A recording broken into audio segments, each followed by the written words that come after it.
So after Marlon had his little self-reflection or whatever, we ended up going to sleep because I had work the next morning. Like I still had to get up and go to work. So go to sleep. Woke up the next morning, went to work. When I got to work, my friend, my friend Talasia, she was like, so what happened last night? Because I posted on my story, the picture of Marlon with his head busted out. Like, I posted it on my story on Instagram. And she was just like, what happened? So I gave her the story, like, how the niggas, like Marlon just started, we were supposed to go talk to these people. But as soon as he saw him, he took off and started fighting them, and then somebody pulled a gun, and I had to like shoot mine in the air, whatever. Like gave them the whole story and like let them know that like somebody bust him in the back of the head, busted open, and she was just like, he let some kids beat him up. I'm like, he did. She was just like, oh, okay, all right. And then my male coworker had came into the room when we was talking. He was like, yo, what happened to your mans? I was like, man, let me tell you. So I gave him the story. He was just like, the fuck you find him at? Like, he let some teenagers beat his ass? I'm like, it could never be me. I'm like, I know. I listen. I recognize how this looks, okay? But like, I held it down. I was just like, not my man, And they just go to laugh, and they was like, you always want to be a little thug, like, yeah, cause I am. I'm a whole thug out here in these streets, okay? Boom, boom. So we laugh and we joking about it, cause I'm like, that was pretty embarrassing. It was kind of embarrassing.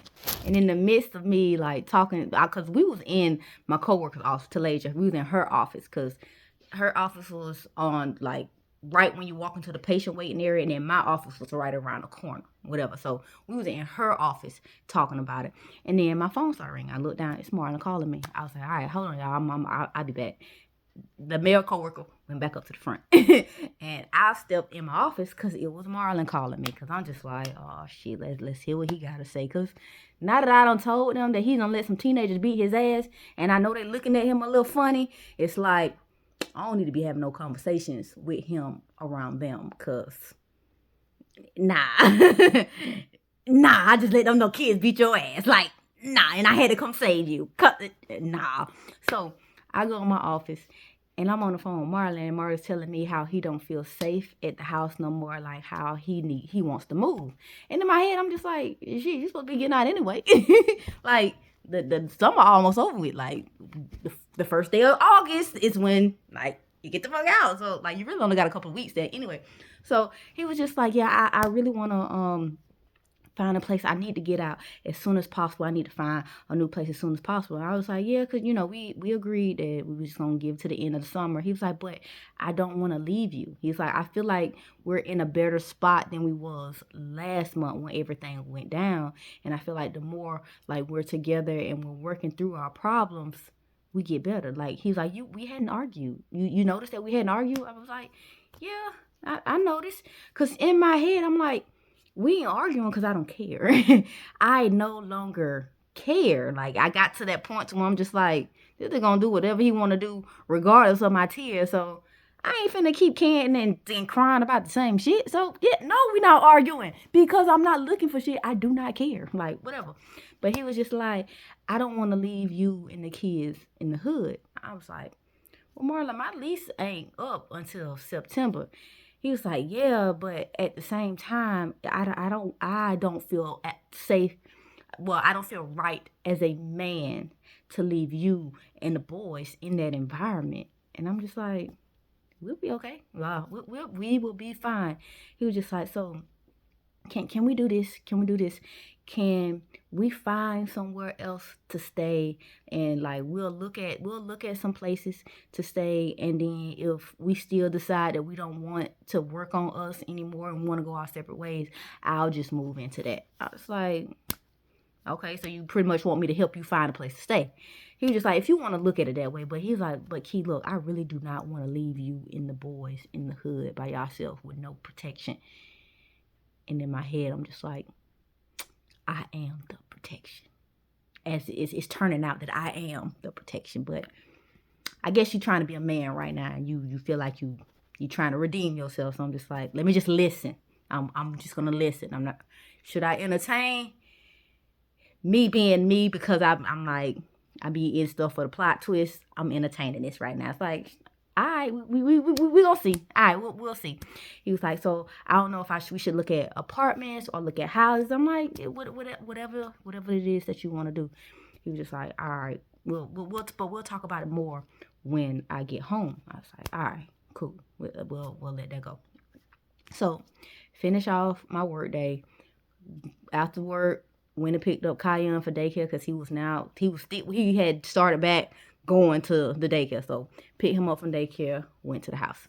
When I got to the house, like, I cooked dinner, got everything ready. Marlon came home from work. When he came home from work, he wanted to sit down and finish the conversation. He was just like, look, Key, I love you.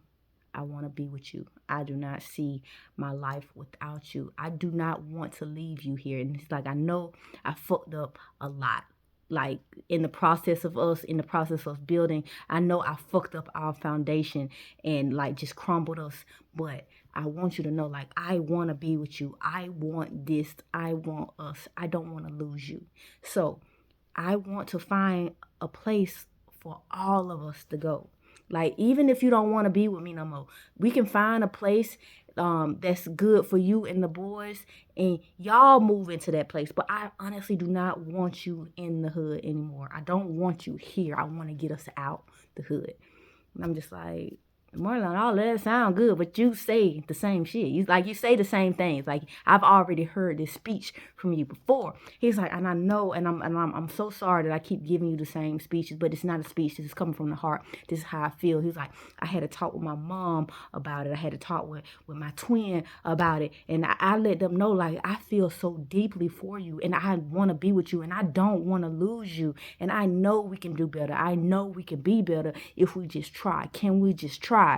And I was like, I'll see. Like, we will see.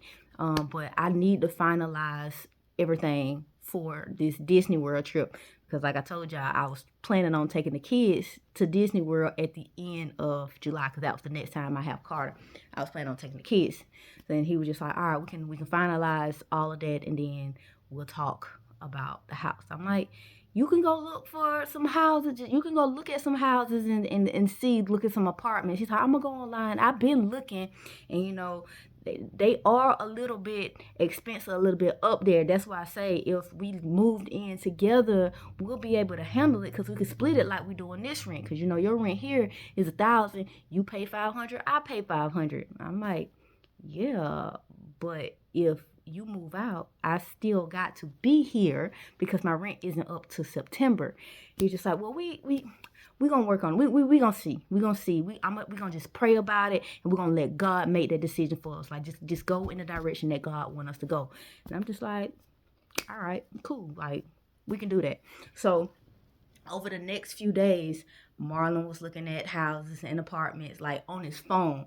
I wasn't too concerned about houses or anything, because I'm just like, I'm good. Because if you leave, if you leave at the end of the month, like you're supposed to, I will be able to afford my rent. It's only $1,000. I will be able to afford $1,000 in rent. I will. Like, I will, by myself, on my own. So it's like, and then ain't nothing wrong with my apartment. Like, yeah, it's in the hood. Yeah, the playground is dirty, and it's like, it's glass everywhere around the playground. The kids can't really play out there, and there do be crackheads out there. But at the end of the day, like, when I walk through my threshold, my apartment nice. It's a nice size 3-bedroom, 2 baths. And it's like, don't nobody bother me. They bother you. Don't nobody bother me. Because, like, the fuck you bothering me for? I don't do nothing to nobody. It's like, and then if you want to hate on me, hate from a distance and don't say shit to me. It's like, because I'm not going to say nothing to nobody, because that's just how I am. I'm that type of neighbor. I'm not going to say nothing. If you don't say nothing to me, I ain't going to say nothing to you. I might say, hey, how you doing? But that's about it. I ain't trying to make friends with nobody here in this apartment, because I already know my environment. That's how, you got to know where you stay and, where you live. You got to know. I know my environment, so I'm like, nigga, I'm good.